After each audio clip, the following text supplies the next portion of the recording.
Let it stay this way. What? How? Ano sa inyo? Natamimi kayo, ano? Hi guys! Kumusta po kayong lahat? It's me, Dugong Pinoy. Nagbabalik po mga idol. So for today's video ay magre-react po tayo dito sa ating bagong nakitang video mga idol. Kung kumbaga, part 4 na po ito mga idol dito sa isang malaanghel na boses ang katutubong mangyan na si Daiselyn. Dito po mga idol, courtesy by Tourism San Jose Occidental Mindoro. Na kumbaga mga idol, nasa ano na po siya, sa tourism na po, pinakanta po siya dito. So ito po yung title mga idol, isang batang katutubong mangyan, pinabilib ang mga nanonood.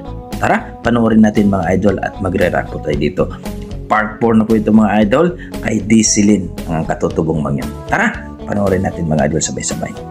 Never enough. Ayan. Pahinga ulit ang palakpakan mula sa inyo. Yes, thank you so much. Mukha kaming muta dito din. Never enough pala ang title. Daming tao. Let it stay Wow. this way. Can't let this moment end.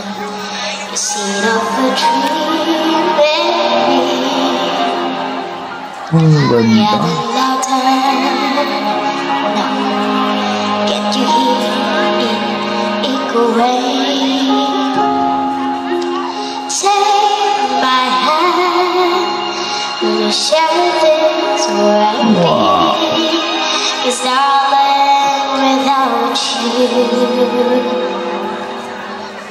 all the shine, Ang galing. towers and spotlights, all the stars steal from the night sky will never be enough, never be enough. Diamonds and gold, you steal to the limit.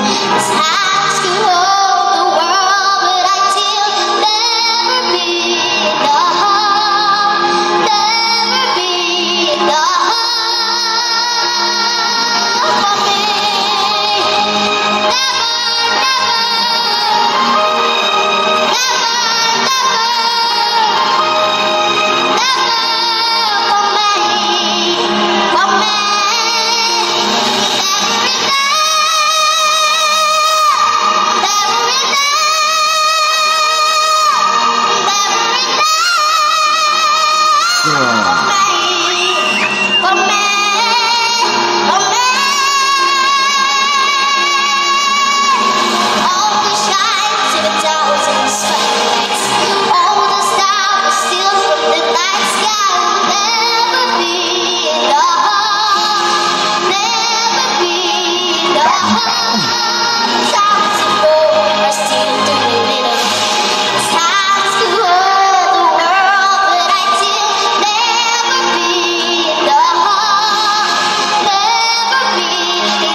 Galing naman. At dito po mga idol, grabe ang ating part 4 dito kay Daiselyn, no? Isang katutubong mangyan, pinabilib ang mga nanonood.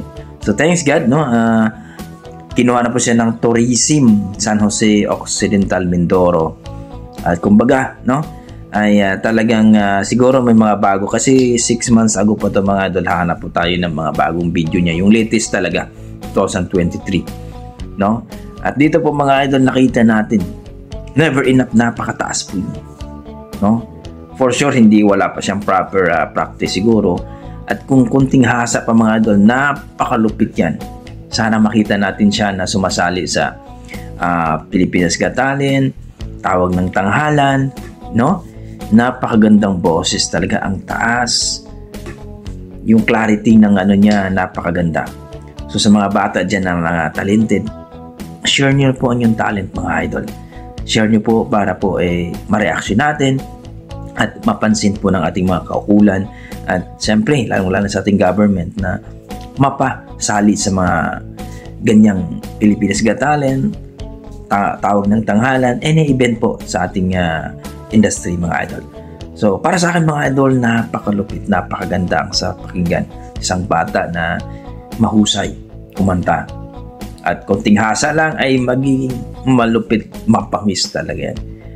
Kayo mga idol, ano masasabi niyo sa performance sa ating katutubong mangyan na si Dizzylen?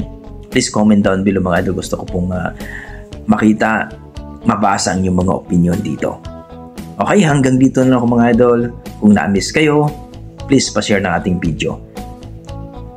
Dugong Pinoy! Basta may dugong Pinoy mga idol, malupit talaga sa kanta niya. God bless at ingat po kayo lagi.